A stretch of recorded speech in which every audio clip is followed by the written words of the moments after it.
4 separate portions of the forum. First, opening statements. Second, random sets of 5 questions. And then third, there will be a single question that will be posed to all candidates. And then finally, there's going to be 2 character questions, and I guess finally, you have a closing statement. So the first portion of this forum is for opening statements from each of the candidates. Each opening statement may not exceed 2 minutes. Typically, candidates use their opening statements to introduce themselves to the voters and the viewing public. Opening statements will progress sequentially through all the candidates. After the opening statement segment is concluded, in the next segment, each candidate will, in sequence, receive 5 randomly selected assigned questions. Each candidate will have 2 minutes to answer each of those 5 questions. The first set of 5 questions will be directed to Mr. Slavin, who selected number 1. And the sets of questions will progress sequentially through all the remaining candidates. The 4 sets of 5 questions are not identical, but they may be similar, so you can take notes concerning the questions that are asked to other candidates and the other candidates' positions about the issues raised in those questions. And later, you will have an opportunity to comment on or clarify the subject matter raised by the questions directed to the other candidates during your closing statement. After all the candidates have answered their respective questions, there will be the 1 question for all candidates, and then 2 character questions, and you'll have 2 minutes to respond to all of those. And then finally, you'll have 2 minutes to summarize in your closing statement. Does anybody have any questions of me before we get started? Ready to go? Okay. So we'll begin the first segment of this forum, and each candidate is going to be allowed 2 minutes to make an opening statement. And Mr. Slavin, you may proceed. Thank you very much. Teresa, members of the Homeowners Association of Commerce, my name is Tim Slavin, and obviously I'm running for a seat on City Council. I've been a Sebastian resident for nearly 7 years now. I have 2 children who attend Sebastian Elementary Schools, and my wife owns a small business in Sebastian. Since I've been a resident of Sebastian, I've been actively involved in the community through coaching soccer. I'm currently a Cub Scout leader with PAC 599.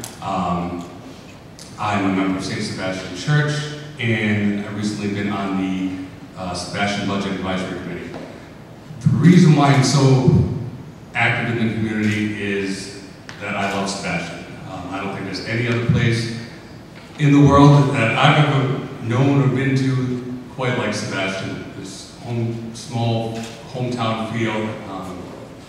It's amazing access to nature, body of water, and it's just unrestricted by overdevelopment and overpopulation, as you could say. It's my love of Sebastian, which is why I decided to run for City Council. I don't think there's any better place to raise a family, to live. During these times especially, which are tough economically for everybody, not just in Sebastian, but everywhere, well thought, logical decisions need to be made with our money to make sure that the best possible services and quality of life can continue, which is what I feel I can provide to the council and to the community of Sebastian. I work with families in crisis on a daily basis, along with my decision-making skills. I have business experience, ethics, and an ability to think outside the box, which is something I feel is greatly needed during a time like this. Thank you. All right, candidate number 2, Mayor Jim Hill. Thank you, Teresa, Beth, David. Thank you all for being here tonight and holding this event. The Sebastian Area Chamber of Commerce does this yearly, and I very much appreciate the hard work that you guys put in. I'd also like to thank the Sebastian Property Owners Association for the hard work they put into these events as well. And I kind of think it's nice to see the 2 of you together. If you go back a few years, that would probably never have happened, but the 2 of you holding this forum together is wonderful. The relationship that you've evolved to, the Sebastian property owners who are committed to making sure that the homeowners and the residents of Sebastian have everything they need to maintain the wonderful, beautiful quality of life we have here in Sebastian. And of course, Sebastian Area Chamber of Commerce, whose specific goal is to assist small business. And ultimately, you all have the same goal, and that is a spectacular and wonderful Sebastian. So the fact that you guys come together with this synergistic relationship, I think, is very meaningful, and I think it's great, and I appreciate that. I would suggest that most of the people on this dais also would believe in Sebastian, and that we've got a great, bright future ahead for us. I got involved in Sebastian several years ago, served on the council from 2000 to 2004. I was elected in 2008, served as the vice mayor from 2008 to 2009, and I've been the mayor 10 and 11, I guess, then 12. I don't even have my days straight, but I've been involved for a long time, and I got involved because I love Sebastian too. And I believe that if you really want to affect change in a community, and you have the ability to do so, then you should do that. So I've served honorably, and it's been humbling to serve you all. I've worked very hard and hopefully made good decisions for you all over the last, off and on, 13 years. And I would ask that you, on November 6th, would go ahead and vote for Jim Hill to allow me to continue to serve you, because I will continue to bring the common sense, decision-making, leadership that I've brought for years to Sebastian, the kind that have reduced the budget tremendously over the years and kept our taxes down. Thank you. All right, thank you. Candidate number 3, Jerome Adams. Thank you. Good evening, everyone. My name is Jerome Adams, and I'm running for City Council. I'm a married man. I've been married for 18 years. My wife and I have a 10-year-old son together, and we are residents of Sebastian for the past 7 years. I believe community involvement is necessary to help a city such as this grow. And because of that, I've gotten involved in some activities throughout the city and the county. I've also been a PAC leader for Cub Scouts PAC 589. I've done coaching for Sebastian Soccer Association. And right now, I'm a member of the city's Parks and Recreation Committee. What I believe for the city, I would like to help the city to get to the next level. I've noticed there are quite a lot of families within the city, and jobs seem to be a big thing for people in the city. There are not many high-paying jobs. I'd like to try and help bring high-paying jobs so the people in the city won't have to leave the city limits to actually find work to take care of their families. That would also help us because they'll be spending their money within our city, helping the city itself to grow. I'm very organized, very detailed.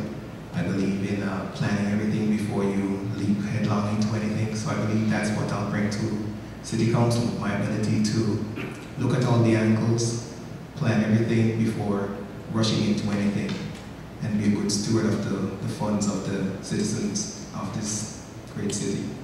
Thank you very much. All right, thank you. And finally, candidate number 4, Damian Gilliams. Thank you very much. I want to thank the Chamber and its fellow for putting this on. And I want to thank everybody that's out there for coming out this evening. And the gentlemen that are up here as well. It's not easy to take the time out of your schedule and get back to your community. For the people who don't know me, I've been in the community over 25 years. I'm a father of 3.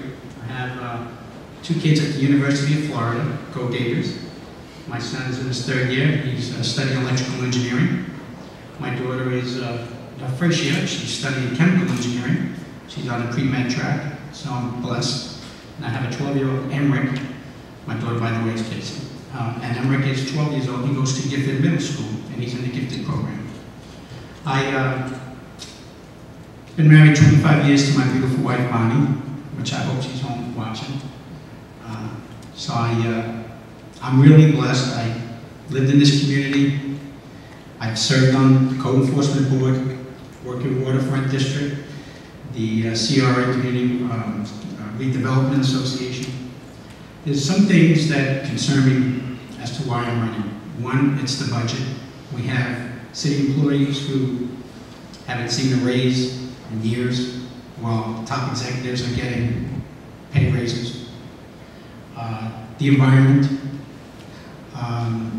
We had an ordinance that was just passed on fertilizer and nutrients, and our seagrass is dying, and I'm not going to be putting any signs out, by the way, because I want to send a message, no sign pollution, and that's going to be a big part of my campaign, the environment. Economy, jobs, special interest, government transparency, putting a checkbook on the internet, the Citizens Academy, fair playing field for everybody, consolidating some of the departments, merging, trust accounts for helping the city employees. Felsman employees got a 2% increase. Our people haven't gotten anything. So I hope to bring innovation and entrepreneurship to the table. Thank you very much. Thank you, Mr. Gillens. Okay, so that concludes the first segment. The second segment is going to be each candidate receiving 5 randomly selected questions. And the way we did that is they were organized by candidate 1, 2, 3, and 4, and then obviously you drew those numbers. So they were not pre-assigned to candidates. You'll be given 2 minutes to respond to each question. And the first candidate is Mr. Tim Slavin. Ready? I'm ready. Okay, question number 1. What issues motivated you to run for this office, and what do you plan to accomplish during your term? The economy is definitely being motivated because, again, it's a crisis situation in this city as well as everywhere in the country. Working with families that I do, I can see how it's affecting them. I can see how it's affecting my friends, family, and myself. And to be a small part of turning the economy around is basically one of the reasons why I wanted to do so. I also feel that I can bring a sense, or try to bring a sense of community. Florida, obviously, and Sebastian and everywhere is very, how do you say it? People don't grow up here like they did in the past with people coming and going, and that kind of affects their neighborhoods, the way they monitor the children in the area. People aren't very close-knit when it comes to certain streets and neighborhoods and that kind of thing. I think I can bring a sense of community, or try to bring a sense of community by bringing, for the families who are living here, raising kids here, like myself. What was the second one? What do you plan to accomplish during your term? Both of the above, and more, and just to make sure that, the quality of life of all the residents is better than it ever has been, improved, and hopefully have some kind of effect on the economy, and to make sure, we maintain a beautiful river, and just community, small town, hometown atmosphere, so my kids will be proud to raise their kids, and we'll have generations to come. Okay, thank you. Question number 2. What do you feel is the biggest weakness in the current city council that you hope to change by being elected? I feel as though there's a lot of information the city council may have that the public may not. Just being, since I've lived here in Sebastian for 7 years, I've been following anything that goes on as you have to with local government, because I feel that has the most direct impact on yourself and the community. A lot of decisions that are made are discussed for months and months and kind of readdressed at certain points, and I think a lot of times people don't understand where certain things come from.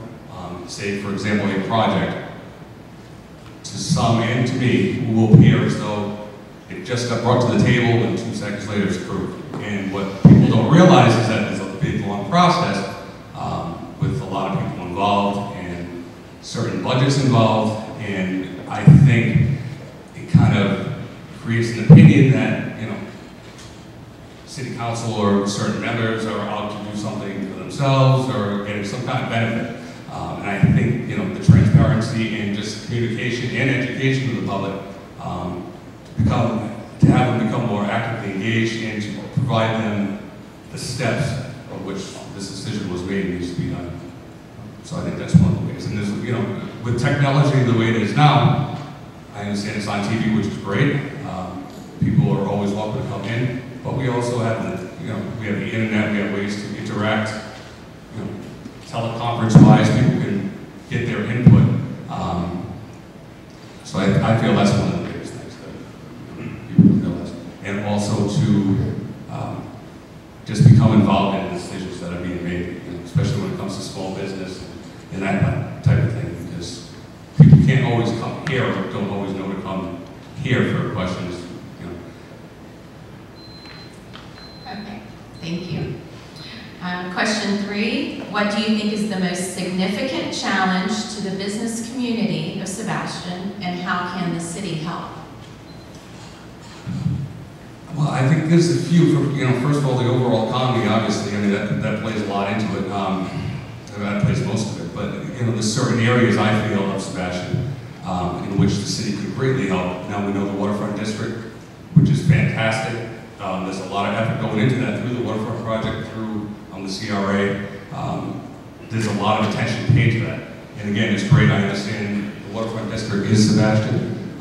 It's what draws people to Sebastian and helps spread money throughout. I do think that there are other areas which people do need to look at and address, such as the 512 corridor. There's a lot of business people over there who are trying to make a living, but who are struggling, and I feel that attention needs to be given to them as equal. A community redevelopment plan is in place at the riverfront, and it has been for a long time, and that's fantastic. And it's evolved to a great place that it is now. I think we could also do the same on the 512 area, and I think we have to. Again, a lot of people depend on that. There's a lot of people going out of business, and people just need to, those people need some help with that. Okay. Question number 4. What are the issues and projects that the cities of Sebastian and Fellsmere have in common, and how should the two cities work together on these issues? I mean, I think, Sebastian and Fellsmere have basically, like every other town, have a lot of the same issues in common. Of course, economy is a big problem. Maintaining the environment is something that we possess and that they possess, and there's no reason why we shouldn't, and we should, as well as other surrounding counties, get together and come up with ideas to address all our issues. The way I feel, the more input we have, and the more we can work as a team together, it's going to just do nothing but solve problems. Nothing negative is going to come out of it. Okay.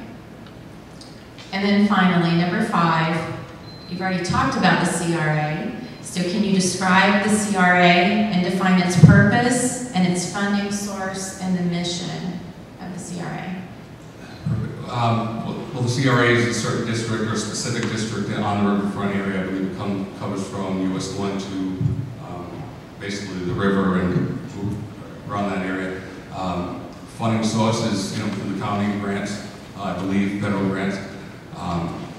And I believe the initial plan for that started around 2000, and it's been looked at throughout the years. It was supposed to be looked at least yearly, from what I understand. And again, we're following the plan, and it's definitely improved. And I've noticed myself since living here for 7 years that it's a much better place to be now than it was when I first got here. So, again, I think we're in the right direction, and I can't wait to see what it's going to be like in another 7 years. Switching back to other areas of the city, I would also like to have some plan, long-term, short-term plan for that as well, and as much attention paid to that. Okay, great. All right, thank you very much. Okay, candidate number 2, Mayor Jim Hill. Question number 1. What do you think is the role of the city council member? I think the city council member has a tremendous amount of different roles, several different roles that we place. One of them that's very important is to be an advocate for the city. I think that's one of the strongest things that I do in the community. I talk to folks here what their problems are and try to figure out solutions to those issues. When I'm abroad, I'm always talking about Sebastian, how wonderful it is to try to get people to visit this community. We have to listen very closely to the residents. We have to make sure that from a budgetary standpoint, we maintain the level of service that we've grown to love for so many years in Sebastian, and do that by spending as little amount of money as we can possibly do. And that's a fine line to walk in. Over the last 4 years, for instance, we've reduced the budget from over $10 million to, heck, it's over $11 million to now it's $9.6 million. So we've cut spending every year over the last several years because of these very difficult economic times. We've cut taxes a lot since I got on council. In fact, the spending levels that we have right now in Sebastian are 2003 levels. If you think about it, from 2003 to today, gas prices have more than doubled. The cost of health insurance has gone up tremendously, and we've been able to reduce spending back to the 2003 levels. And the beautiful thing about that is we've been able to do that and maintain the wonderful quality of life we've grown to love here in Sebastian. So being an advocate, being very smart and wise with the monies that are spent, I think those are a couple of very important things that a city council member has to do well. Okay, thank you. Question number 2. Do you have any ideas on how the city's economic development plan should be implemented? I certainly do, and one of the things I'm most proud of is when I got on council, we fired up that economic development plan and got it put in our comprehensive plan, made it basically law in the city of Sebastian. And we've been pretty much doing a decent job of following that. In fact, I believe it was the first year I was on council, we were the first city in the county to pass a tax abatement plan, which is part of that economic plan, and that's an important part of it. So we've been going ahead and implementing that. One of the most important things we've done with the economic development plan over the last 4 years is to hire Joe Griffin, who was the airport manager. Now he's our economic development coordinator. What we need to do as a city council, now that we have him in place, and I believe he understands the tasks and roles that he has, we need to provide him the tools in order to go ahead and implement the economic development plan. Okay, great. Number 3, why are you the right person to address the difficult economic challenges that face the city? Well, that's a great question, and I would suggest that we are hopefully nearing the bottom of this economic downturn that we've seen. I believe I'm well suited to serve the citizens of this community to help get us through this because, quite frankly, I've been doing it for the last 4 years. The type of leadership I brought to this community by reducing taxes, minimizing the size of government, streamlining things in our community, trying to make it easier for business to come into Sebastian and get permits and get up and running. We've actually created a common sense committee where if there's a small issue with a business that are trying to open, we'll go ahead and seal them on a conditional use so that they can get open, start making money in our community, and then make the adjustments to whatever the code violation would be. Sometimes it's as silly as a stop signs a couple of feet out of position. Those things used to stop business from opening in Sebastian. Hopefully today they're not. So I'm very proud of doing that. I think that's, I don't know what the rest of the question was. The right person to address the difficult economic challenges. So anyway, those types of leadership initiatives that I believe I brought to the city council have been very beneficial over the last 4 years, and I'd love to be able to do that for another 2. Okay. Question number 4. Are you familiar with the Working Waterfront program, and how do you think it will impact the city of Sebastian? What a great question. I'm extremely familiar with the Working Waterfront program, and I'm very pleased with that program, and I'm excited that over the next several years we're going to see a fully operational working waterfront along our river in Sebastian that will be bringing people into our community. It'll be a draw. My goal is to have a brown sign on 95 that says Sebastian Historic Working Waterfront with an arrow, exit 156. It's amazing how many people that brings into your community, those big brown signs. My goal is to have one of those on 95. So when we get that working waterfront operational, it's going to be exciting times for the city of Sebastian. Bring people into the community. They can come in here and spend dollars on a lot of the other businesses. Now, we've gone through some wrinkles in the planning, but that's just how government goes sometimes. We're working to renegotiate the lease with the fishermen, where the city will hopefully gain control of the Hurricane Harbor building. If I could, the retail side of that. Leave the fishing to the fishermen, what they do best. We can take control of the retail side and get that leased out. We've already got good people lined up who are going to come in and get that museum and snack bar fully operational. We're looking forward to those days. Okay. And then your final question, how do you feel in this segment? Number 5, how do you feel about the unpaid furlough days for city employees? Do you think this has impacted services to the community, and do you feel this has been an effective strategy? I wish we didn't have to implement the furlough days. They have not yet, because of the quality of the employees that we have, affected our quality of life, and it has been effective. We've been able to reduce the budget year after year. That being said, it's going to be important to start getting these folks some money. They took a pay decrease. Every single employee for the city has been on furlough days for years now. They've had one per month for years. It's been an effective tool for us to manage the budget for sure, but it's starting to weigh on the employees. Esprit de corps is not what it used to be. We need to do a lot better with that and just try to pump them up and start getting them those days back. So it's a temporary sort of a stopgap fix to hopefully get through this dip in the economy, the depreciation of our home values, so that once we start climbing out of this deep recession that we're in, then hopefully we can start getting them something back. Thank you very much. Candidate number 3, Mr. Jerome Adams. Question number 1. Please provide a list of priority issues on which you feel the city should focus. The city currently has its list of capital projects, but as far as I'm concerned, one of the main projects I would like to look at would be sidewalks within the city. There are quite a number of streets within our city that have no sidewalks, and I believe it's a safety issue for the residents. Kids going out for school, waiting on the buses, standing on the edge of a road because there's no sidewalk, it puts them in harm's way. Bicyclists, it's the same thing for them. I believe if we have sidewalks, that would take the people out of harm's way, and that would be something good for the city. That pretty much is, I guess, my main issue that I'd be concerned with. Okay. Question number 2. In your role as a city council member, what do you think your biggest contribution will be to our community? Well, as I said in my opening statement, I believe I'm a very detailed person, very organized. I'll be able to look at all the situations that we're in, contracts or whatever the case may be. I'll be able to go over them and form rational decisions. I'll get all the information. I'm a good listener. I'll listen to what everyone has to say and make a decision based on their input. I'm not going to be just headlong rushing into anything just because it's how I feel it should be done, because I'm not the only person that will be affected by it. I'd have to get input from the citizens. They're the ones that I'm here to represent. Okay. Question number 3. Many cities around our country are going bankrupt because they cannot handle their employee benefits.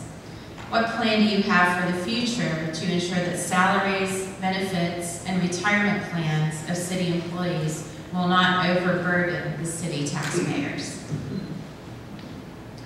The salary packages and health benefits are always a difficult subject for any government.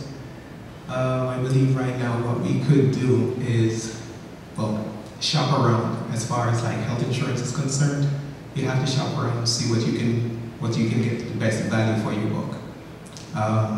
Other cities and counties, especially like the county where I work in currently, they have an employee clinic where, from my understanding, it's been doing really well, and it's actually saved the local government there quite a substantial amount of money. We could look at something like that here, not necessarily just on the city's behalf or the city by itself, but probably partnering with the county or other cities, pool all that together and see how we could benefit from that. It'd be a great savings, and as far as like pensions and stuff like that. Offer the employees the opportunity to contribute more to their own pension. Okay. Question number 4. Do you think there is a need for the city to investigate bringing natural gas resources to our community? Yes, I believe there is a need. If it's a way of providing yet another service to the community at a potentially lower cost to the residents, that would be beneficial to them, I believe we should look into it. It would probably also be another way of creating jobs within the city. Whatever company it is that comes in and brings this to our city would be needing employees to run the facilities. So that would be a good thing for us, I believe. Okay. And then your final question, number 5 in this segment. The city's CRA district was originally created in 1995. Are you satisfied with the redevelopment efforts to date? And what further improvements would you like to see the city accomplish? What they have been doing so far, I believe they've been doing a really good job so far with the plan. The areas look very nice. It's been well developed. It's attracting visitors, and it's been doing well for the residents themselves. I don't believe there was anything else we need to change rather than just continue to follow the current plan that we have in place. Okay, thank you. And candidate number 4, Mr. Williams. Question number 1. If elected, what project or goal do you have in mind that you would like to see accomplished during your term? Well, I have a lot of projects and goals that I'd like to get accomplished. First thing we should do is put the city checkbook on the internet so we can get all 15,000 residents, keep an eye on the discretionary spending. And you'll see how quickly we can bring more money into the community and how we can save money. The second thing I'd like to do is get the Citizens Academy started, like the police department has their academy started. It saves the community $250,000 a year. There's nothing like bringing volunteers, and Brevard County does it. What they do is they bring people in and they educate them about the different departments and how the city operates. And I think that's important because when you bring volunteers in, retirees, which makes up a good percentage of our community, it keeps costs down. It keeps expenses down. So it's imperative to get those things up and running immediately. I'd like to straighten out the working waterfront. That was never done properly. It was given to some of the locals without a plan, without a business plan, without any funding. It was advertised, a company by the name of Kayaks, etc., and I've got the paperwork to prove it, was the only company that put a bid in, and they were pushed to the side. Now, there were other nonprofits in this community who knew there was going to be over $600,000 in improvement funds to invest in that working waterfront. We would have brought some bigger companies into the area to help get that off the ground. So that's just a few of the things. I have a lot more ideas I'm going to share with you this evening, but and also the working with the businesses in the community through state funding, the Florida Growth Fund, and the Small Business Initiative, and help get them jump-started, because the small business is what creates jobs, and we're overlooking it. There's only a few people that are getting the CRA money in this community, and I'll elaborate a little more later on in the meeting. Thank you. Thank you. Question number 2, where do you see the city in the next 10 years, and how would you get there? Well, I've been here 25 years, and I'm not happy. We don't have good environmental controls in place. You cannot live in a place where you pollute. There is no recycling down in the business district. That's a money revenue generating business. They're doing it all over the world. They're doing it in third world countries.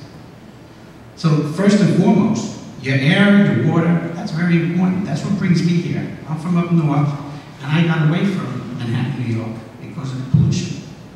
So the environment is number one.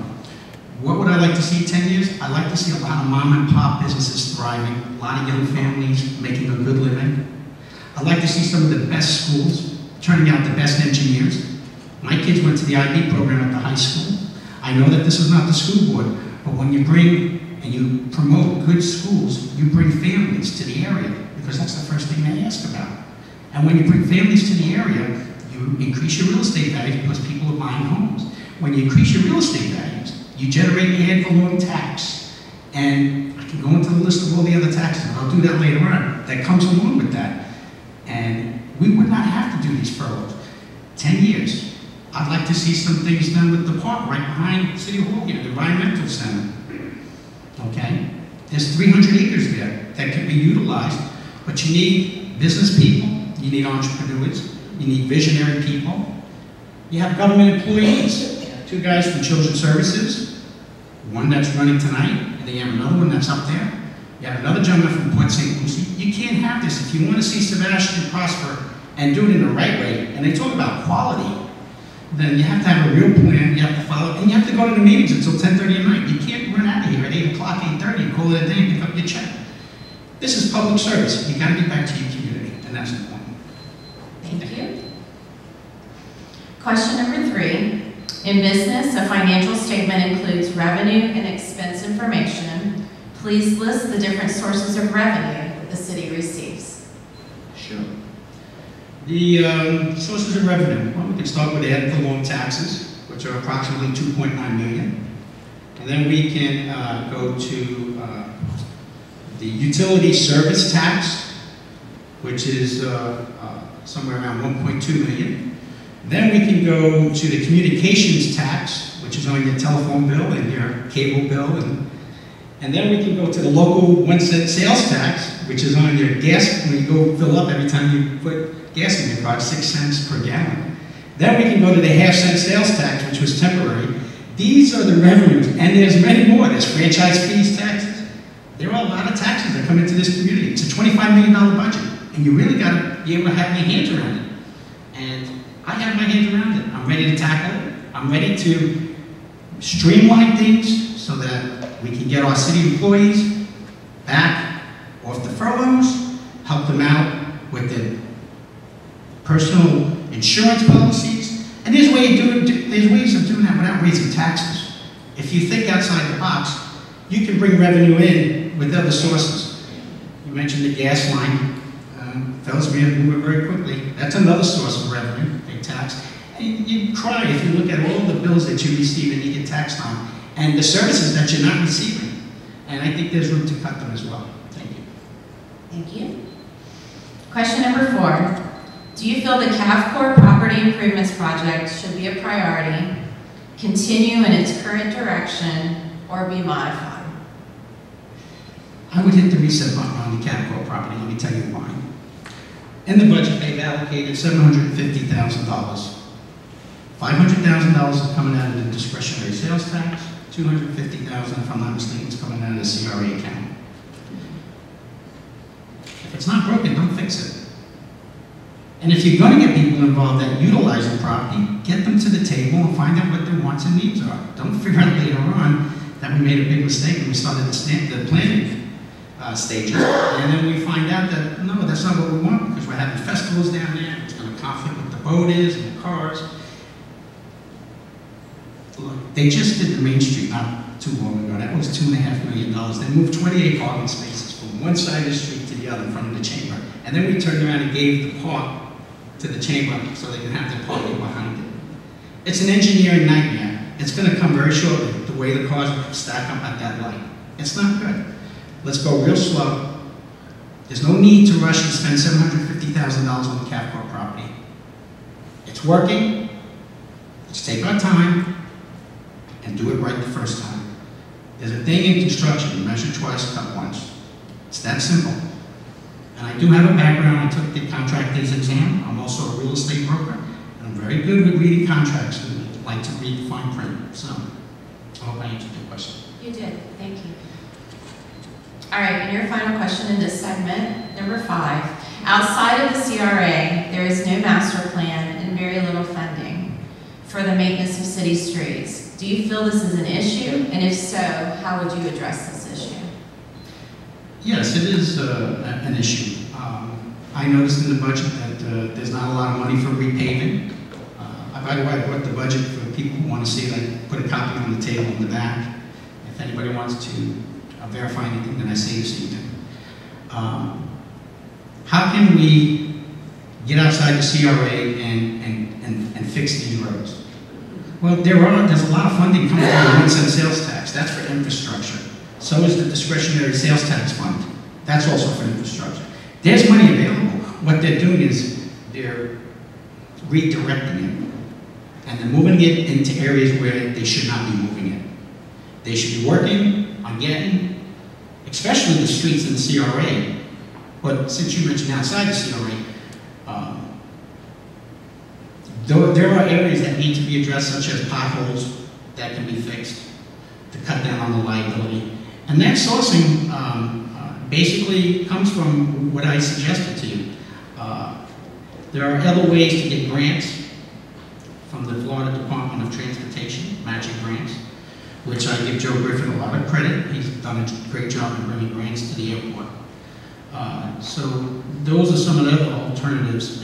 There's also, we don't have a grant department in this city, and we've allocated $20,000 in the budget to match for grants. That's a joke.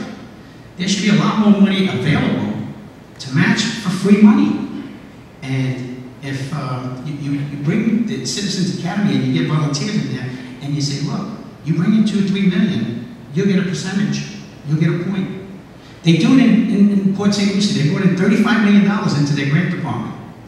I mean, you can hire a lot of volunteers, you can get a lot of people, but you got to know where to look. You have to have the right people. So that's another source of bringing in funding to pay for it outside the area. And that's important. Thank you. Thank you. Okay, this concludes the first segment of the forum. And now we have an identical question that will be posed to each of you, and you'll have 2 minutes to answer. And I'm going to go in the same order. So, Mr. Slavin, what role should the city play in addressing the problems of the Indian River Lagoon? I think there's a few ways the city could help. I believe one of the biggest things is sewer lines. I know that's been brought up to have sewers connected to local businesses. I believe, during recent council meetings by Don Wright, he brought that up. I also think education, the city should and I believe is responsible to educate the public on concerns with the environment of the lagoon, especially when it comes to pesticide. And I believe Councilman Wright dealing with again with sewers, and then Councilmember Coy also came out with an education plan in which she's informing the community about concerns with pesticide in the lagoon. So I feel it's very important for the city to get the public aware of what we have, because we want that.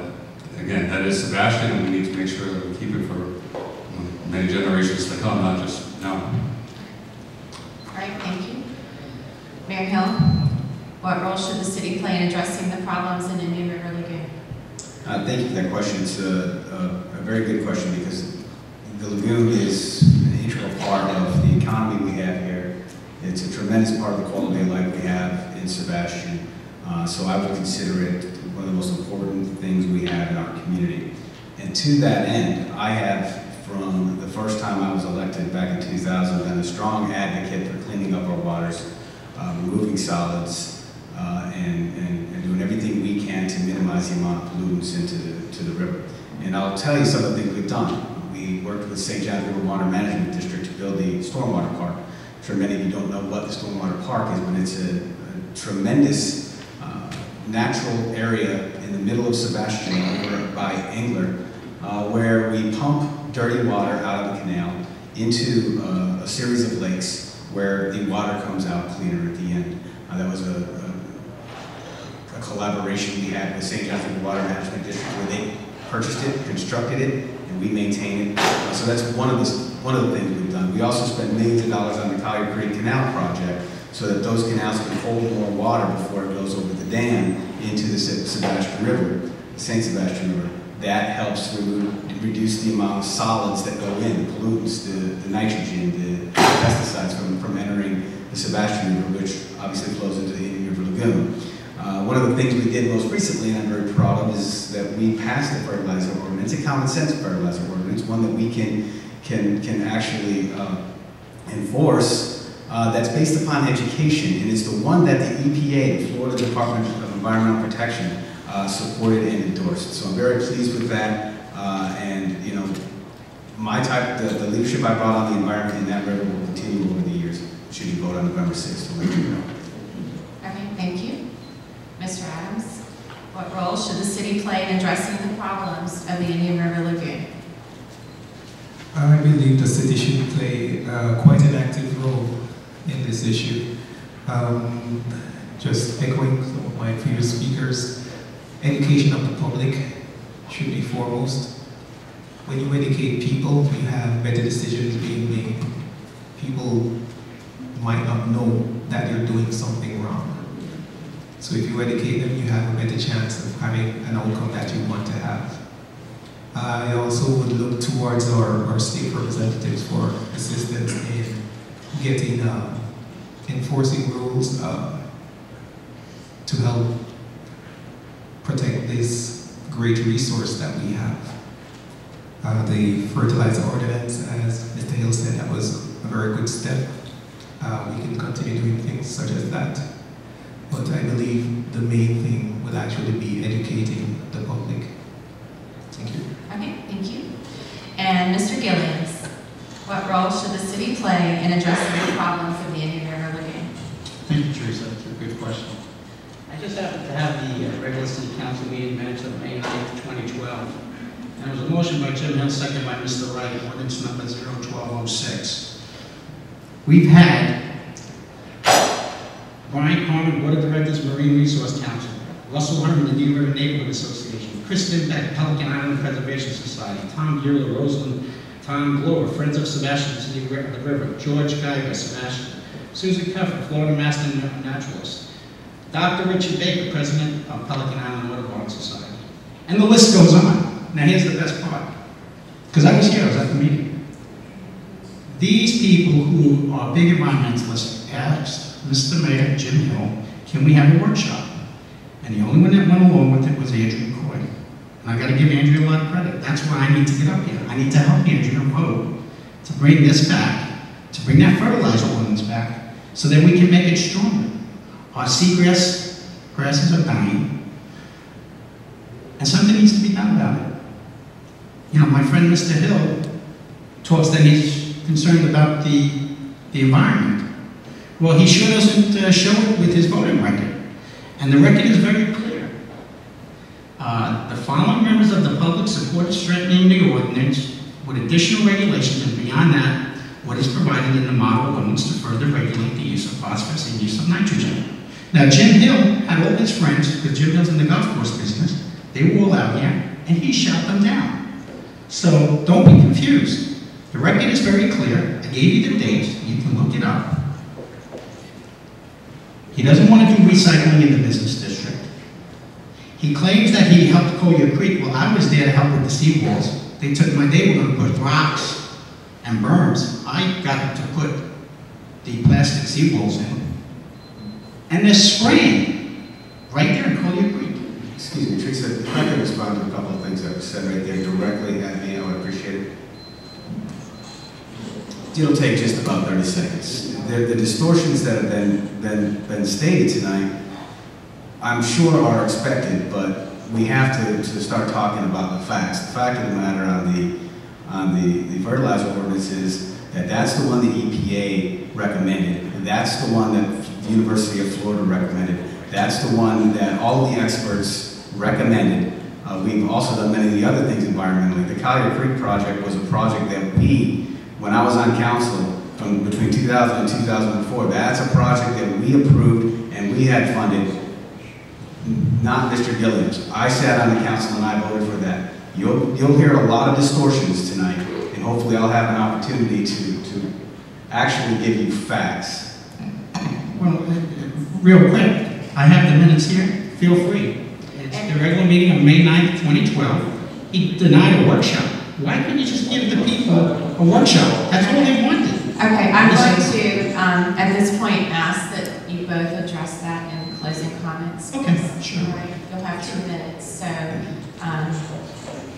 I allowed that, but let's try to stick to the format, please. And finally, in the spirit of the chamber, we have 2 character questions that will be presented to each of you. They are identical, and we will go in the same order. So, Mr. Slavin. I'll be in first. Abraham Lincoln once said, if you want to test a man's character, give him power. If you are elected, describe the manner in which you will exert your power and influence. To be honest, I'm running for city council. There's no power. To be a city council member, the only reason I'm doing it is to help the community. And that's the only intent. I don't see how anyone could run or could do an effective job thinking that this is a powerful position. And it's powerful in the way that you can change your community, you can voice the opinions of the public, and you can get the quality of life better for the residents, which is, should be self-gratifying, which it would be for me. But again, there would be no power involved. This job is to be the voice of the citizens, the voice of the environment, the voice of business. And really, that's the only reason, and that's the only way I would treat this position if lucky enough to obtain it. Okay, thank you. And the second question, what are the differences between an untruth told for the purpose of deceiving and an untruth told which does not express things exactly as they are? I didn't write the question. Well, okay. and of course, that means I can just give you my opinion, but the second one is a lie. There's nothing valid about it. The first one, untruth with purpose, I can tell you from experience what that is because I have recently had to do that. I have a son with Down syndrome.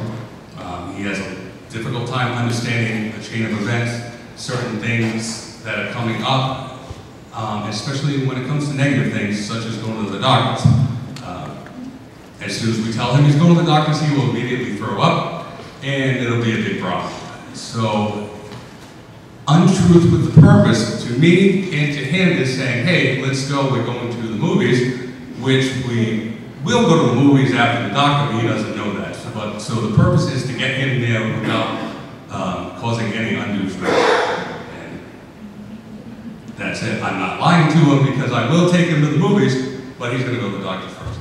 If I say I'm going to take him to the movies, just take him to the doctors and go home, that's a lie, and that's the second one, which shouldn't be done to him or anybody. All right, thank you. Thank you. Mayor Hill. Yes. Abraham Lincoln once said, if you want to test a man's character, give him power. If you are elected, describe the manner in which you will exert your power and influence. If I'm so lucky to be elected on the 6th of November, I will exert that exactly how I have for the last 4 years in Sebastian. I'll listen to everyone. I'll listen to the opinions. I'll respect the individuals who are sitting with me on the dais, respect their opinion, and give you my honest evaluation and vote on it. And that's all. That's what I can offer, and that's what I've done for the last 4 years, and it's probably what I do. Okay. And then same question. What are the differences between an untruth told for the purpose of deceiving and an untruth told which does not express things exactly as they are? Well, that was a cute story by Mr. Slavin, and I can understand. But not to take up his time, but I confuse him around. So what I said, just mix them. The second one. It's okay. You can take it like I think everybody knew that. But I think that the end of this story was he did take his child to the movie, so he was ultimately honest. I think honesty is incredibly important, especially in a leadership role in the community. I think that telling the public that we do not have volunteers in the city is dishonest. I think that's a lie. We have many volunteers in the city. We have those volunteers working throughout our community. We have many volunteers at the police department. So to sit here and tell you that we don't, that's a lie. It's also a lie to sit here and tell you that we're now working on a recycling program for the business district. We've been working on that for a long time. A certain individual who would say that other countries have it, why can't we, also understands that for us to implement recycling in the riverfront, it would be essentially a great expense to the businesses along that riverfront, making it more difficult for them to work. He understands these things, but it's nice to say and spout out about how we should be cutting taxes and giving the employees all their days back, and we should have recycling, and we should have cleaner waters. But the fact of the matter is he knows all the things that he's saying are untrue. I would not do that to you. I would not lead in that manner. Thank you. Mr. Adams. Abraham Lincoln once said, if you want to test a man's character, give him power. If you are elected, describe the manner in which you would exert your power and I would exert my power and influence through my powers of listening. Everyone has a story, everyone has an opinion. No one person has all the answers. You're here to listen to everyone and make informed decisions. I would exert my power through proper planning. Listening, proper planning, being organized, and making decisions in the best interest of the city at large. Okay, thank you. And your second question, the same as everyone else's. What are the differences between an untruth told for the purpose of deceiving and an untruth told which does not express things exactly as they are?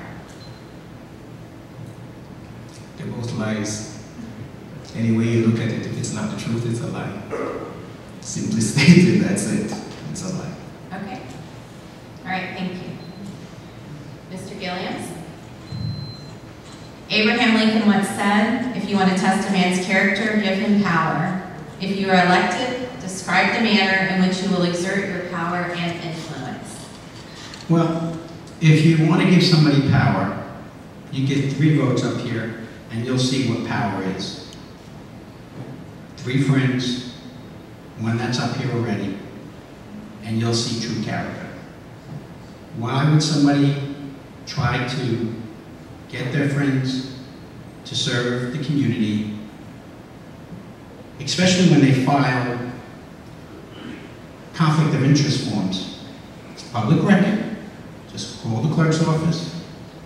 It's related to his business. It's fair game for somebody to knock my character when I bring the facts with me. Shame on him. I think it's important that Abraham Lincoln was a good man. He helped free the slaves. And I hope that Jim just comes clean, just make it very clear to the community if you connect the dots. His record is fair game. This is his voting record, and I have every right to challenge it. It's not personal, it's his voting record. Don't take it personal. You don't want 3 of a kind up here. You want independent thinkers. You want people who are going to bring fresh ideas to the table and not follow one person. And he knows who he is. And I'm not afraid to say it.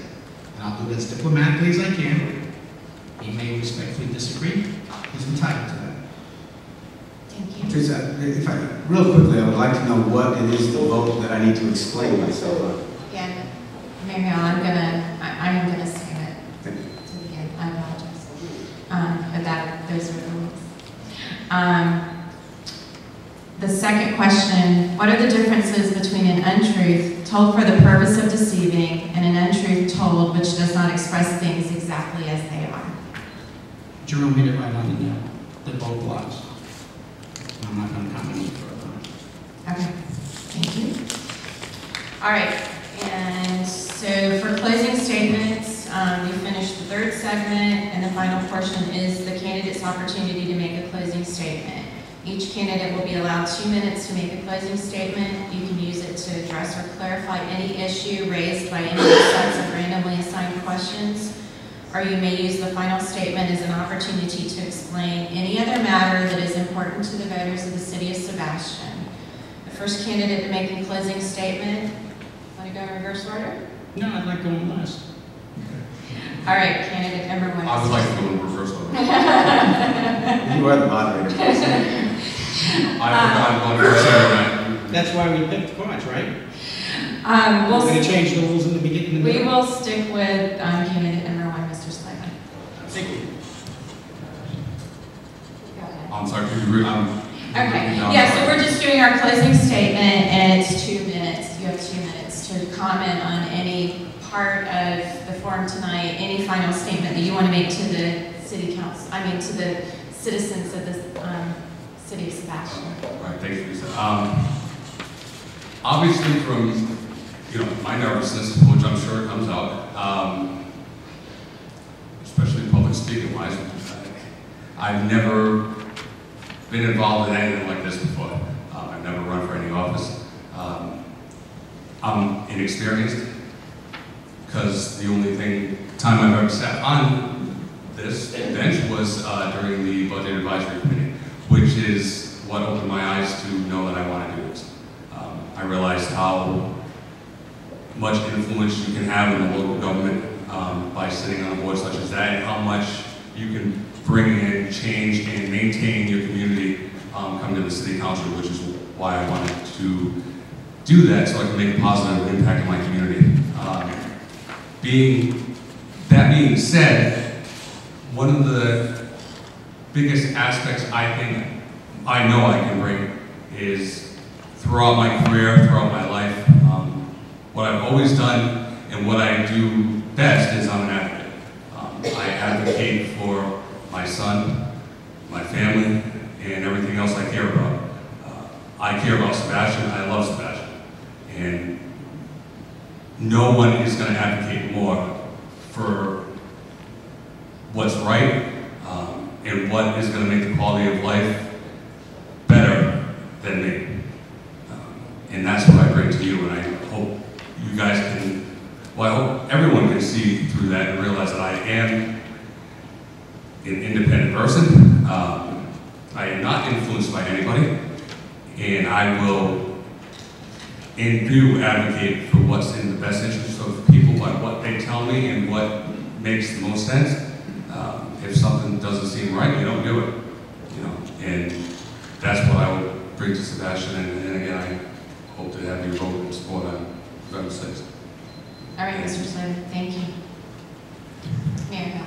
Thank you, Teresa, again for coming and moderating this tonight. Thank you, Sebastian Property Owners Association and the Sebastian Chamber of Commerce for coming up here. 4 years ago, I ran for election to the Sebastian City Council to get back on council and try to provide some leadership to the council that was somewhat lost at the time. There was a lot of, well, if I may, a lack of stability on the council at the time, and I really thought it important in order for a community to go forward and actually be able to get through these very difficult times, we had to have stability, and I'm very proud of the fact that I brought that forward. In that time, again, we cut spending tremendously year after year. Every single year I've been on council, again, spending is down to the 2003 levels. Very proud of that. Also proud of the fact that we've provided a real exceptional level of service in this community. Folks, be very aware that we could take a step back, and it's a big step back to a time where we have issues on this council that could become a big problem. A lot of people say sometimes let's just take a chance and see what happens. I would suggest you don't take that chance, because there's an individual up here right now who says what makes it real easy to make himself sound good. Opposing a working waterfront project, for instance, is a boondoggle. It's the biggest waste of taxpayer dollars. We shouldn't have removed that tax base off the tax rolls and put it into public hands. However, if it would have benefited his pocket, he would be in favor of it. In fact, he tried to get the city of Sebastian to purchase his property along the riverfront for $3.9 million. When we didn't do that, it became a boondoggle. Funny how that happens. Also, a big complaint about parking that we're doing parking improvements up the north end of the city. The exact same type of parking is directly across the street from his establishment. Now, I understand there's probably not much of a need for overflow parking there, but the same parking is across the street from his establishment that he currently owns, and he currently asks that we continually improve. So I ask you to vote for me on November 6th and make a wise choice for your other candidate. Thank you, Mayor. Mr. Adams. Well, here I am. I'll be your servant. I'm here to do your bidding. I'm here basically, as I said before, to listen. I don't have all the answers. I'm going to need help from everyone else. I'll be here to listen to whatever you have to say. Take it into consideration. I won't make any rash decisions. As I said before, I'm organized, I'm detailed. I make decisions based on fact, not on a whim. I want to help Sebastian. I want to help our current business owners. I want to help bring higher paying jobs to our area so that we can keep our professionals here and keep their dollars here. That will help everyone in the city. I want to help bring activities for our kids. There are a lot of sporting activities for kids. Nothing really for families as such. Things for families to do. Kids need to have fun. Sports, all good and well, but sometimes the kid just needs to be a kid. That's all I can say. I'm here for you. Remember to vote for me come November 6th. Thank you. Thank you. And Mr. Gilliams. Thank you very much, Teresa. Thank you, the Chamber of Scholar. Thank everybody in the audience for coming out this evening. I hope it was informative. I hope that you all go home and do your homework before you vote. Regular City Council meeting, August 12, 2009. Approved golf course maintenance agreement with International Golf Maintenance Incorporated in the amount of $493,700. Golf course transmittal, scope, agreement, bid packet. It's right here in the minutes. Mr. Hill adds to abstain from discussion and voting on this due to potential future relationships in the golf course industry. Now, first of all, when you come to the community, you raise the taxes at the golf course. We just reduced the lease payments from $165,000 to $135,000 because of the economy. So there's a savings.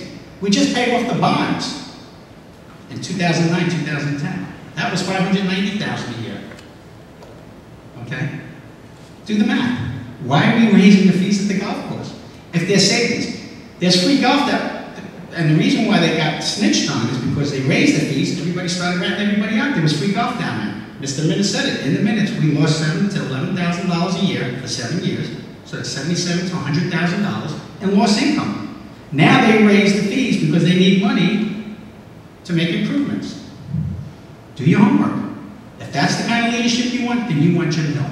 You don't want David Gilliams, because I'm going to do my homework and I'm going to expose it. I'm not going to give, the first thing I do, we're going to retract the $125,000 to Captain Harris. There's not going to be parking spaces in the right of way. He's got the money. If he wants to negotiate with the taxpayers, they raised our taxes that same month. It was Christmas in September. Almost $300,000, another $325,000 is going to the good old boys for the fish house. And they're going to say that they got money into it so that they can have a 20-year lease at $1 a month for the next 20 years. If that's the business you want Jim Hill. Jim Hill was here when the Taj Mahal was built. They were $4 million over budget.